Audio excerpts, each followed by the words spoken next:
Good morning বন্ধুরা, কেমন আছো তোমরা সবাই? আশা করছি তোমরা সবাই বেশ ভালোই রয়েছো, আর আমরাও বেশ ভালো রয়েছি। আজ হলো শুক্রবার, আর এখন ঘড়ির কাঁটার সময় হলো 8:30। তবে চলো আজকের ব্লগটা এখান থেকেই স্টার্ট করা যাক। আই হোপ যে আজকের ব্লগটা তোমাদের ভীষণ ভালো লাগবে। এই যে মিষ্টি ফুলটা দেখতে পাচ্ছ, এটা হলো আমার ছাদ বাগানের একটা মিষ্টি ফুল। কেমন দেখো, সাদা ধবধবে, বেশ সুন্দর লাগছে, তাই না? এবার চলো কিচেনে যাওয়া যাক। আজকের রান্নার মেনু তোমাদের সঙ্গে শেয়ার করতে চলে এলাম। অনেক দিন ধরেই জানো তো মন চাইছিল খিচুড়ি খাবো, তবে আর করে ওঠা হচ্ছিল না গো। কারণ খিচুড়িটা করতে গেলে না, আমরা যেহেতু সকালে জলখাবারে ভাত খাই, মানে 3 বেলাই ভাত খাই, ওই কারণে সকালে যদি খিচুড়ি করি আমাকে আবার তরকারি করতে হবে, আবার ওবেলায় ভাত করতে হবে। অন্যান্য দিনগুলো না আমি সকালবেলাতেই তরকারি করে নিই বেশ কিছুটা, সেটা দিয়েই কিন্তু দুবেলা, সকাল দুপুর দুবেলা চলে যায় আমার। কিন্তু খিচুড়ি করলে তো আর সেটা হবে না, খিচুড়ি তো আর কেউ দুবেলা খায় না, তাই না? ওই কারণে খিচুড়ি করলে আবার আমাকে আলাদা তরকারি করতে হয় দুপুরের জন্য। সেই কারণে খিচুড়িটা আর করেই ওঠা হচ্ছিল না। আর যেহেতু বেশ ঠান্ডা পড়েছে, আর এই ঠান্ডায় জানো তো আমি একদম আর সকালে তাড়াতাড়ি উঠতেই পারছি না। 7টা না বাজলে কিন্তু আমি আর বিছানা থেকে নামছি না। যত কাজই থাকুক আমার ওই 7টাই বেজে যাচ্ছে, যেটা গরমকালে কিন্তু আমার হয় না। গরমকালে আমি 4:30 5টা এইরকম বেজে গেলে না আর বিছানাতে পিঠ পেতেই রাখতে পারবো না। মানে সারাক্ষণ উসখুস করবে, কখন উঠতে হবে, বেলা হয়ে যাচ্ছে। কিন্তু শীতকালে পুরো তার উল্টো, 7টার আগে আমার ঘুম ভেঙে গেলেও, ঘুম তো ভেঙেই যায়, ঘুম ভেঙে গেলেও কিন্তু আমি বিছানা ছেড়ে একদম নামি না। কেন কি বলো তো? ওই যে আমার ভীষণ ঠান্ডার ধাত, আর তারপরেই অ্যালার্জি, অ্যাজমা আছে যেহেতু আমার, তার ফলেই এসে যায় শ্বাসকষ্ট। সেই কারণে না এই ঠান্ডাটাই আমি বেশ একটু নিজেকে গুছিয়ে চলি গো। কারণ সুস্থ শরীর কে না চায় বলো? সুস্থ শরীর আমাদের সবার কাম্য। আমাদের সবার উচিত নিজের স্বাস্থ্যের প্রতি একটু নজর দেওয়া। স্বাস্থ্য, শরীর এগুলো ভালো থাকলে তবেই তো আমরা ভালো থাকবো, তাই না? আমরা তো আর শরীর স্বাস্থ্য বাদ দিয়ে নয়।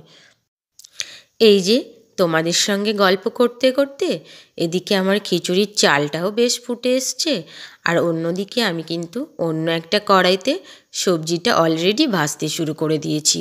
কারণ দুদিকে যদি চাপিয়ে দিই তাহলে কিন্তু একটু তাড়াতাড়ি হয়ে যায় গো। আর যদি পাটে পাটে পরপর করে একটা পাত্রেই ভাবি করব, তাহলে কিন্তু বেশ খানিকটা সময় লাগে। তোমরা যদি সময় বাঁচাতে চাও, অল্প সময়ে রান্না করতে চাও, তাহলে কিন্তু এইভাবে করে নিতে পারো। বেশ খানিকটা সময় তোমাদের সাশ্রয় হবে। আর আমি একটু হলুদ এতে দিয়ে দিলাম, আর দেখো কালারটা কি মিষ্টি লাগছে। আর এতে যদি একটু গাজর থাকতো তাহলে কিন্তু বেশ ভালো হতো। কারণ খিচুড়ির মধ্যে যেহেতু একটু ভ্যারাইটিস কালারের সবজিটা দেওয়া যায় না, আর তার সঙ্গে তো খিচুড়ির রঙটা হলুদ, তাহলে কিন্তু বেশ ভালো দেখতে লাগে। আর আজকে যেহেতু আমি আমিষ খিচুড়ি করছি, তাই তো ভীষণ টেস্টি হবে। আমার কিন্তু নিরামিষ খিচুড়ির থেকে আমিষ খিচুড়িটাই বেশি ভালো লাগে। পেঁয়াজ রসুন দিয়ে বেশ মাখা মাখা একটা খিচুড়ির আইটেম। তোমরাও কিন্তু এটা ট্রাই করতে পারো। আর আজকে যে চালের খিচুড়িটা হচ্ছে না, এই চালটা কিন্তু একটু অন্য রকম।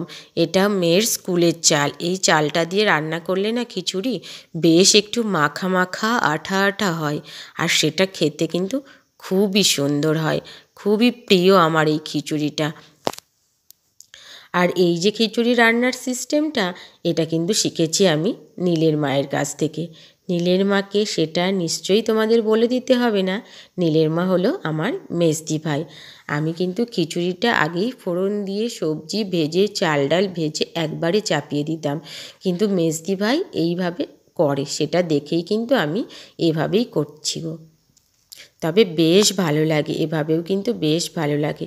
এই যে তোমাদের সঙ্গে গল্প করতে করতে আমার খিচুড়িটা রান্নাও হয়ে গেছে, তো একটু প্লেটে করে তুলে নিচ্ছি সোনাইকে খাওয়াবো বলে। খাওয়া দাওয়া শেষ করে সারাটা দিন আমার কেটে গেল। তার মধ্যে দুপুরের খাওয়া দাওয়া, বিকেলে একটু জিরিয়ে ঘুমিয়ে নেওয়া, তারপরে সন্ধ্যার টিফিন শেষ করে এই যে মনার বাবু গ্রসারির আইটেমগুলো এনে দিয়েছে। তো সেগুলো ভাবলাম চলো এগুলোর একটা গতি করা যাক, কারণ এগুলো তো আর এভাবে ফেলে রাখা যাবে না। ওই যে আছে আমাদের ভোলু, সে ব্যাগে উঠে সারাক্ষণ তার মাথায় একটা টেনশান চেপে যাবে, কি আছে ওই ব্যাগের মধ্যে, বারবার ব্যাগের মধ্যে উঠে পড়বে। আর তাতেই তো এগুলো নোংরা হয়ে যাবে আর বিস্কুটের প্যাকেটগুলো ফেটে যাবে। তারপরে নিয়ে এসছে আবার দেখো আমুল দুধ। আর এই যে সানলাইট সার্ফ, এই সার্ফের চেনগুলো না আমাদের অনেকটা করে নিয়ে আসে।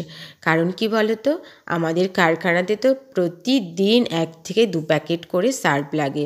কারণ কেন কি, প্রচুর তো তৈলাক্ত চানাচুর কারখানা সেহেতু তেলেরই ব্যাপার।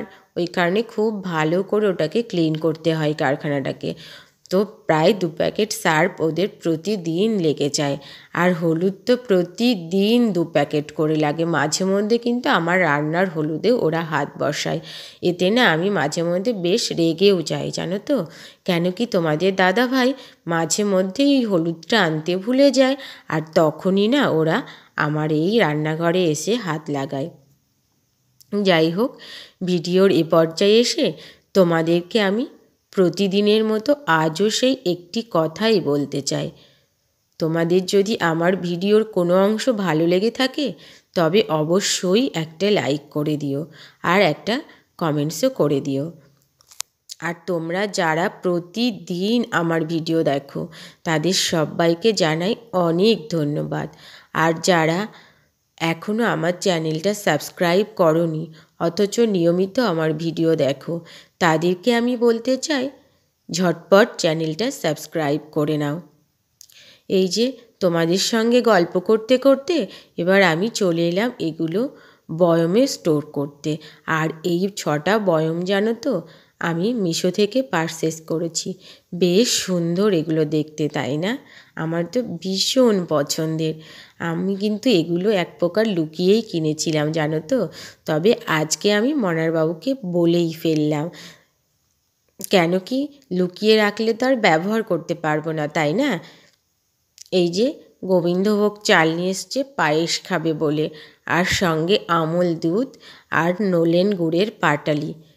খুব শীঘ্রই কিন্তু আমি পায়েসটা তৈরি করব, আর সেই রেসিপিটাও তোমাদের সঙ্গে শেয়ার করব। এই যে এক এক করে আমি বয়মগুলোতে আমার সমস্ত গ্রসারির আইটেমটা কিন্তু ভরে নিচ্ছি। এবার বিস্কিট, আর এই বিস্কিটের প্যাকেটটা যেহেতু বড়, ওই কারণে আমি 2টো বয়মে রাখবো। আর এই বারবান বিস্কিটটা আমার মেয়েদের ভীষণ প্রিয়। কেন কি, এটা দুজনাই বেশ ভালো খায়। আর সঙ্গে আমিও কিন্তু বাদ যাই না। আমিও মাঝে মধ্যে পাকে পাকে কিচেনে আসি আর ঝপ করে একটা বিস্কিট বের করে টপ করে মুখে পুরে নিই চোরের মতো। সেটা কিন্তু মেয়েরা দেখতে পায় না, দেখতে পেলে আর রক্ষে থাকবে না। মাম্মাম মাম্মাম, তুমি আমাদের বিস্কিট চুরি করে খাচ্ছ। আর আজকে জানো তো, সন্ধ্যা থেকেই ভাবছিলাম কখন তোমাদের সঙ্গে এই ভিডিও করে দেখাতে আসব। আজকে সারা দিন আর তেমন ভিডিও শ্যুট করতে পারিনি। সেই সকালে আর এই বিকেলে চলে এলাম তোমাদের সঙ্গে। তবে আজকে আবার কিন্তু আমাদের লুচি হবে, সেটা আর ক্যামেরাবন্দি করিনি, জানো তো। কারণ তোমরা বলবে রোজই লুচি খাচ্ছ, রোজ লুচি খেলে শরীর খারাপ করবে। কিন্তু কি করব বলো, মেয়েরা না একদম রুটি খেতে চাইছে না। একদিন বলছে মাম্মাম লুচি করো, তো অন্যদিন বলছে মাম্মাম পরোটা করো। এটা যে স্বাস্থ্যের পক্ষে ক্ষতিকারক সেটা কে বোঝায় বলো। আর এই যে বয়মটা দেখতে পাচ্ছ না, এটা কিন্তু কাচের নয়, এটা প্লাস্টিকের।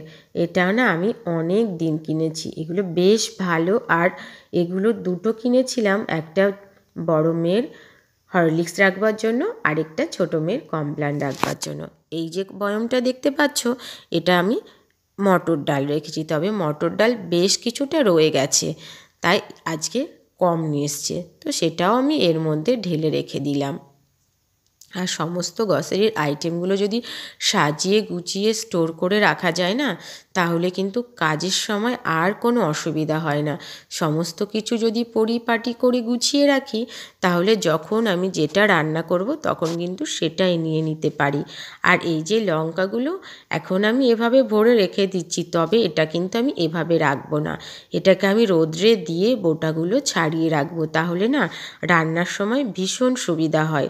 চটপট করে আবার বোটা ছাড়িয়ে যেখানে সেখানে ফেলতে গেলে বেশ ঘরটা নোংরাও হয়ে যায়, সেই কারণে আর রোদ্রে দিয়ে রাখলে জিনিসটাও ভালো থাকে। যাই হোক, তো তোমাদের আমার ভিডিও কেমন লাগলো সেটা কিন্তু কমেন্টসে জানাতে ভুলো না। আর তোমরা কে কী ধরনের ভিডিও আমার কাছ থেকে দেখতে চাও সেটাও কমেন্টসে বলে ফেলো। আর তোমরা কে কোথা থেকে আমার ভিডিও দেখছো সেটা কিন্তু আমাকে জানাতে একদম ভুলবে না।